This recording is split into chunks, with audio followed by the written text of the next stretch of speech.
Sir ये जो trade deal हो रही थी ना, इससे जस्ट पहले इसराइल और ईरान का युद्ध अभी निपटाया है डोनाल्ड ट्रंप ने। पता नहीं कैसे निपटाया, वो तो आप ही बताओगे। ये आखिर में हुआ क्या, किसी को समझ में तो आया नहीं। फटाफट से युद्ध शुरू हुआ, खत्म भी हो गया बहुत स्पीड से वो, और दोनों देश मान भी गए डोनाल्ड ट्रंप की बात। और ये जस्ट जब टैरिफ इंपोज होने वाले हैं उस डेडलाइन से पहले पहले का एपिसोड था।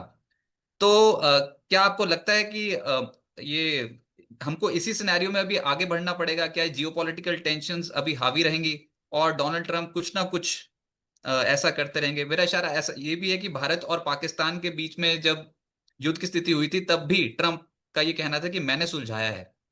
तो ये एक राजनीतिक ये कदम दो समझें या फिर स्ट्रैटेजिक मूव था? ये दोनों अलग अलग लड़ाइयाँ हैं।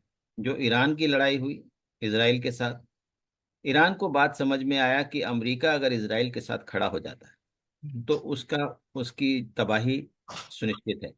तो ऐसे में ईरान के लिए ये जरूरी था कि वो उस लड़ाई से बाहर आ जाता, क्योंकि उसको अपने हितों का रक्षा करनी ही है। जहां तक भारत और पाकिस्तान के युद्ध की बात है, उसमें दो प्रकार की बातें हैं। डोनाल्ड ट्रंप साहब ने कम से कम 7 बार अपने बयान बदले। तो इसलिए अब कम से कम आप जैसे चैनल को, उनको उनके जो स्टेटमेंट्स को इतना महत्व नहीं देना चाहिए। हम तो वैसे भी दूसरी नहीं देते थे। हाँ, तो दूसरी बात यह है कि भारत का पाकिस्तान के साथ युद्ध जो अचानक खत्म हुआ, उसके पीछे भारत की एक समझदारी भी है। क्योंकि जो हमने अचीव करना था वो कर लिया। युद्ध को लंबा खींचने का कोई मतलब नहीं है। रूस और यूक्रेन का युद्ध जो इतना लंबा खींच रहा है, तबाही और तबाही हो रही है, तो युद्ध को लंबा खींचने का कोई मतलब नहीं है। मैं जब ये कह रहा हूँ कि हमने जो अचीव करना था वो कर लिया, और पूरी दुनिया हमारे इस युद्ध से परेशान थी। वो रूस और यूक्रेन के युद्ध से परेशान नहीं थे अमेरिका और यूरोप के देश। वो भारत और पाकिस्तान के 4 दिन के युद्ध से परेशान हो गए। उसका कारण ये था कि भारत ने अपनी डिफेंस कैपेबिलिटीज को इस प्रकार से डिमोन्स्ट्रेट किया कि हमारा आकाश कितना मजबूत है। हमारी आकाश प्रणाली, हमारे जो ब्रह्मोस है, वो सीधा जाकर हिट करते हैं, उसको कोई रोक नहीं सकता। भारत पे इतने सारे मिसाइल्स उन्होंने अन्य अन्य देशों की भेजी, हमने एक यहाँ पर टिक आने नहीं दी। कोई भी निशाने पर नहीं पहुंच पाई, बीच में ही उनको इंटरसेप्ट किया गया। उन्होंने इतने ड्रोन्स भेजे, वो चीन के भी ड्रोन्स थे, वो तुर्की के भी ड्रोन्स थे।